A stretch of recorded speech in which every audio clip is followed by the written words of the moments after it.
you've gone out and bought yourself your first Lew's bait caster. Great news, you've got a great reel.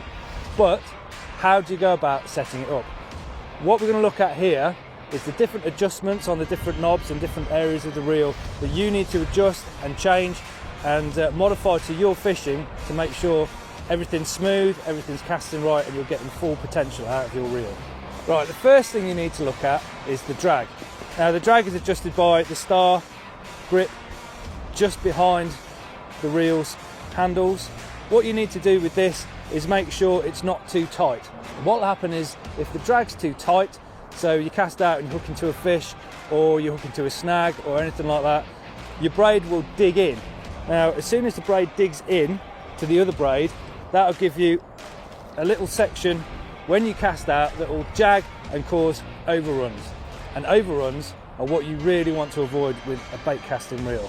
What overruns are is when you cast out and the weight goes off the line when it's casting out. So the lure's carrying the line out, but the spool is moving faster than that and it keeps going and your line peels off and it wraps up and you get massive bird's nests. I've done it myself.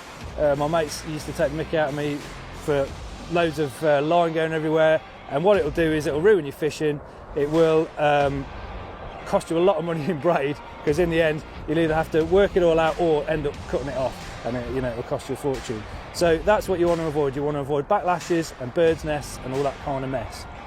You've got your drag sorted out, you've not got it too tight so that it digs in. So what's the next thing you want to do? Well, you need to look at the spool tensioner. The spool tensioner can be adjusted in different ways, and it will depend on mainly the weight of the lure that you're using. Today I'm casting with a Super Duty wide speed spool. I've got a big braid on here and I'm using big lures. I've got lures between like 55 and 80 grams, big rage replicants. So I will adjust it according to the weight of these lures that I'm using. What you want when you adjust your spool tensioner is to use the weight of the lure, just have it drop from the rod tip. And when you put free spool, you engage your free spool, you want the line or the spool to move but not carry on. When that lure hits the ground, you want the spool to stop or slow. If it doesn't, then you'll get overrun.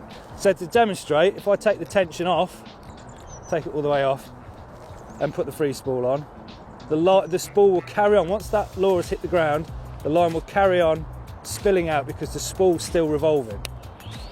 See, that now has taken where the line comes off the spool underneath the spool, so you're in all sorts of trouble. You're going to have backlash, so I've got to pull all that line back through. That's what you don't want to happen.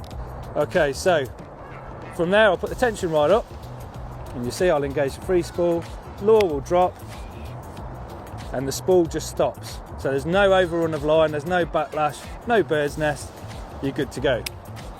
Obviously with lighter lures, so if you're using smaller braids, smaller reels, the lighter the lure, you'll have to adjust the tensioner different to that. So you take the tension off more because you've got less weight working on the spool to give it that overrun. But depending on what weight of lures you're using, you'll adjust accordingly.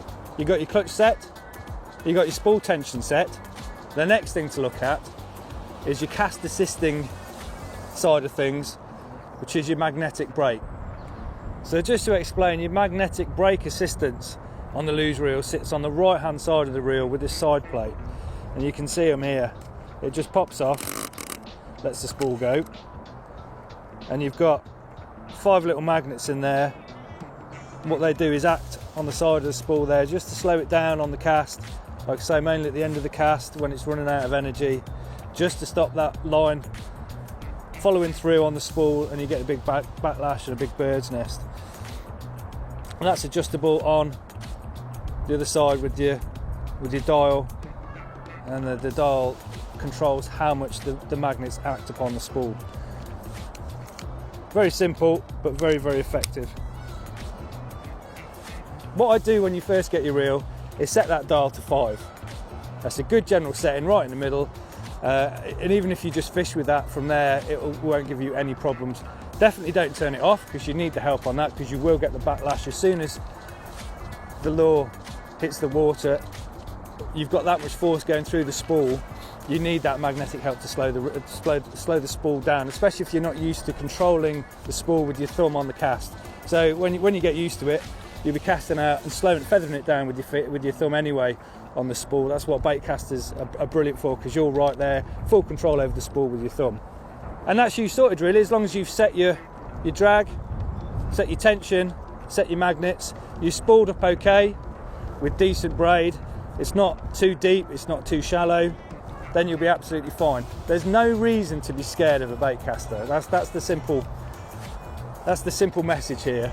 As long as you take your time to set it up properly, and it isn't rocket science, you'll be fine. Give them a go, and they will change your fishing, because they're brilliant. They're really brilliant reels. For your accuracy and for control, for your lure fishing, you can't beat them.